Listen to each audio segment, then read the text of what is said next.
Day 21, Chronological Bible in a Year, Exodus chapters 1 through 4. Chapter 1. These are the names of the sons of Israel, that is, Jacob, who moved to Egypt with their father, each with his family: Reuben, Simeon, Levi, Judah, Issachar, Zebulun, Benjamin, Dan, Naphtali, Gad, and Asher. In all, Jacob had 70 descendants in Egypt, including Joseph, who was already there. In time, Joseph and all of his brothers died, ending that entire generation. But their descendants, the Israelites, had many children and grandchildren. In fact, they multiplied so greatly that they became extremely powerful and filled the land. Eventually, a new king came to power in Egypt who knew nothing about Joseph or what he had done. He said to his people, "Look, the people of Israel now outnumber us and are stronger than we are. We must make a plan to keep them from growing even more. If we don't, and if war breaks out, they will join our enemies and fight against us. Then they will escape from the country." So the Egyptians made the Israelites their slaves. They appointed brutal slave drivers over them, hoping to wear them down with crushing labor. They forced them to build the cities of Pithom and Ramses as supply centers for the king. But the more the Egyptians oppressed them, the more the Israelites multiplied and spread, and the more alarmed the Egyptians became. So the Egyptians worked the people of Israel without mercy. They made their lives bitter, forcing them to mix mortar and make bricks and do all the work in the fields. They were ruthless in all their demands. Then Pharaoh, the king of Egypt, gave this order to the Hebrew midwives, Shiphrah and Puah: "When you help the Hebrew women as they give birth, watch as they deliver. If the baby is a boy, kill him. If it is a girl, let her live." But because the midwives feared God, they refused to obey the king's orders. They allowed the boys to live too. So the king of Egypt called for the midwives. "Why have you done this?" he demanded. "Why have you allowed the boys to live?" "The Hebrew women are not like the Egyptian women," the midwives replied. "They are more vigorous and have their babies so quickly that we cannot get there in time." So God was good to the midwives, and the Israelites continued to multiply, growing more and more powerful. And because the midwives feared God, he gave them families of their own. Then Pharaoh gave this order to all his people: "Throw every newborn Hebrew boy into the Nile River, but you may let the girls live." Chapter 2. About this time, a man and woman from the tribe of Levi got married. The woman became pregnant and gave birth to a son. She saw that he was a special baby and kept him hidden for 3 months. But when she could no longer hide him, she got a basket made of papyrus reeds and waterproofed it with tar and pitch. She put the baby in the basket and laid it among the reeds along the bank of the Nile River. The baby's sister then stood at a distance, watching to see what would happen to him. Soon Pharaoh's daughter came down to bathe in the river, and her attendants walked along the river bank. When the princess saw the basket among the reeds, she sent her maid to get it for her. When the princess opened it, she saw the baby. The little boy was crying, and she felt sorry for him. "This must be one of the Hebrew children," she said. Then the baby's sister approached the princess. "Should I go and find one of the Hebrew women to nurse the baby for you?" she asked. "Yes, do," the princess replied. So the girl went and called the baby's mother.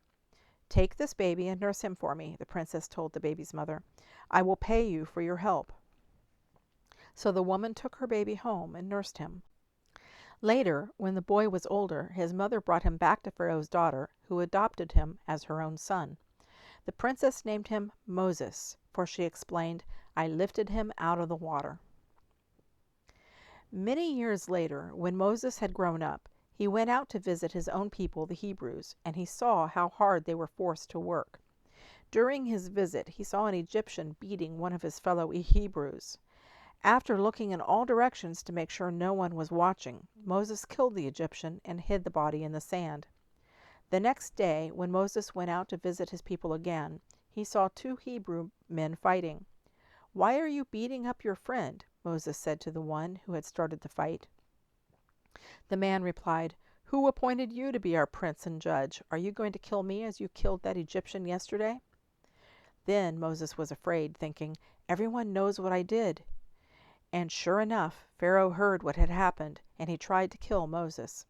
But Moses fled from Pharaoh and went to live in the land of Midian. When Moses arrived in Midian, he sat down beside a well. Now the priest of Midian had 7 daughters who came as usual to draw water and fill the water troughs for their father's flocks. But some other shepherds came and chased them away. So Moses jumped up and rescued the girls from the shepherds. Then he drew water for their flocks. When the girls returned to Reuel, their father, he asked, "Why are you back so soon today?" "An Egyptian rescued us from the shepherds," they answered, "and then he drew water for us and watered our flocks." "Then where is he?" their father asked. "Why did you leave him there? Invite him to come and eat with us." Moses accepted the invitation, and he settled there with them. In time, Reuel gave Moses his daughter Zipporah to be his wife. Later she gave birth to a son, and Moses named him Gershom, for he explained, "I have been a foreigner in a foreign land." Years passed, and the king of Egypt died. But the Israelites continued to groan under their burden of slavery. They cried out for help, and their cry rose up to God. God heard their groaning, and he remembered his covenant promise to Abraham, Isaac, and Jacob. He looked down on the people of Israel and knew it was time to act. Chapter 3. One day Moses was tending the flock of his father-in-law Jethro, the priest of Midian. He led the flock far into the wilderness and came to Sinai, the mountain of God. There the angel of the Lord appeared to him in a blazing fire from the middle of a bush. Moses stared in amazement. Though the bush was engulfed in flames, it didn't burn up. "This is amazing," Moses said to himself. "Why isn't that bush burning up? I must go see it." When the Lord saw Moses coming to take a closer look, God called to him from the middle of the bush, "Moses, Moses!" "Here I am," Moses replied. "Do not come any closer," the Lord warned. "Take off your sandals, for you are standing on holy ground. I am the God of your father, the God of Abraham, the God of Isaac, and the God of Jacob." When Moses heard this, he covered his face because he was afraid to look at God. Then the Lord told him, "I have certainly seen the oppression of my people in Egypt. I have heard their cries of distress because of their harsh slave drivers. Yes, I am aware of their suffering. So I have come down to rescue them from the power of the Egyptians and lead them out of Egypt into their own fertile and spacious land. It is a land flowing with milk and honey, the land where the Canaanites, Hittites, Amorites, Perizzites, Hivites, and Jebusites now live. Look, the cry of the people of Israel has reached me, and I have seen how harshly the Egyptians abuse them. Now go, for I am sending you to Pharaoh. You must lead my people Israel out of Egypt." But Moses protested to God, "Who am I to appear before Pharaoh? Who am I to lead the people of Israel out of Egypt?" God answered, "I will be with you, and this is your sign that I am the one who has sent you. When you have brought the people out of Egypt, you will worship God at this very mountain." But Moses protested, "If I go to the people of Israel and tell them, 'The God of your ancestors has sent me to you,' they will ask me, 'What is his name?' Then what should I tell them?" God replied to Moses, "I am who I am. Say this to the people of Israel, 'I am has sent me to you.'" God also said to Moses, "Say this to the people of Israel, 'Yahweh, the God of your ancestors, the God of Abraham, the God of Isaac, and the God of Jacob, has sent me to you.' This is my eternal name, my name to remember for all generations. Now go and call together all the elders of Israel. Tell them, 'Yahweh, the God of your ancestors, the God of Abraham, Isaac, and Jacob, has appeared to me. He told me, I have been watching closely, and I see how the Egyptians are treating you. I have promised to rescue you from your oppression in Egypt. I will lead you to a land flowing with milk and honey, the land where the Canaanites, Hittites, Amorites, Perizzites, Hivites, and Jebusites now live. The elders of Israel will accept your message. Then you and the elders must go to the king of Egypt and tell him, 'The Lord, the God of the Hebrews, has met with us. So please let us take a 3-day journey into the wilderness to offer sacrifices to the Lord our God.' But I know that the king of Egypt will not let you go unless a mighty hand forces him. So I will raise my hand and strike the Egyptians, performing all kinds of miracles among them. Then, at last, he will let you go. And I will cause the Egyptians to look favorably on you. They will give you gifts when you go, so you will not leave empty-handed. Every Israelite woman will ask for articles of silver and gold and fine clothing from her Egyptian neighbors and from the foreign women in their houses. You will dress your sons and daughters with these, stripping the Egyptians of their wealth. Chapter 4. But Moses protested again. What if they won't believe me or listen to me? What if they say, "The Lord never appeared to you"? Then the Lord asked him, "What is that in your hand?" "A shepherd's staff," Moses replied. "Throw it down on the ground," the Lord told him.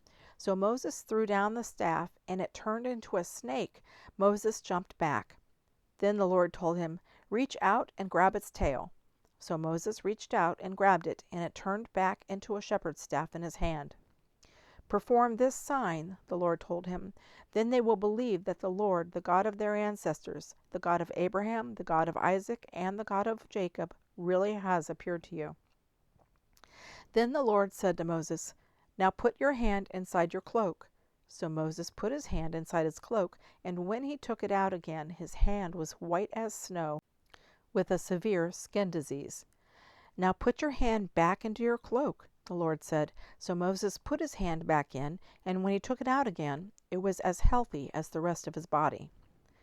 The Lord said to Moses, "If they do not believe you and are not convinced by the first miraculous sign, they will be convinced by the second sign. And if they don't believe you or listen to you even after these two signs, then take some water from the Nile River and pour it out on the dry ground. When you do, the water from the Nile will turn to blood on the ground." But Moses pleaded with the Lord, "Oh Lord, I'm not very good with words. I never have been, and I'm not now, even though you have spoken to me. I get tongue-tied, and my words get tangled." Then the Lord asked Moses, "Who makes a person's mouth? Who decides whether people speak or do not speak, hear or do not hear, see or do not see? Is it not I, the Lord? Now go, I will be with you as you speak, and I will instruct you in what to say." But Moses again pleaded, "Lord, please send anyone else." Then the Lord became angry with Moses. "All right," he said, "what about your brother Aaron the Levite? I know he speaks well, and look, he is on his way to meet you now. He will be delighted to see you. Talk to him and put the words in his mouth. I will be with both of you as you speak, and I will instruct you both in what to do. Aaron will be your spokesman to the people. He will be your mouthpiece, and you will stand in the place of God for him, telling him what to say. And take your shepherd's staff with you, and use it to perform the miraculous signs I have shown you." So Moses went back home to Jethro, his father-in-law. "Please let me return to my relatives in Egypt," Moses said. "I don't even know if they are still alive." "Go in peace," Jethro replied. Before Moses left Midian, the Lord said to him, "Return to Egypt, for all those who wanted to kill you have died." So Moses took his wife and sons, put them on a donkey, and headed back to the land of Egypt. In his hand he carried the staff of God. And the Lord told Moses, "When you arrive back in Egypt, go to Pharaoh and perform all the miracles I have empowered you to do. But I will harden his heart, so he will refuse to let the people go. Then you will tell him, 'This is what the Lord says. Israel is my firstborn son. I commanded you, let my son go, so he can worship me. But since you have refused, I will now kill your firstborn son.'" On the way to Egypt, at a place where Moses and his family had stopped for the night, the Lord confronted him and was about to kill him. But Moses' wife, Zipporah, took a flint knife and circumcised her son. She touched his feet with the foreskin and said, "Now you are a bridegroom of blood to me." When she said a bridegroom of blood, she was referring to the circumcision. After that, the Lord left him alone. Now the Lord had said to Aaron, "Go out into the wilderness to meet Moses."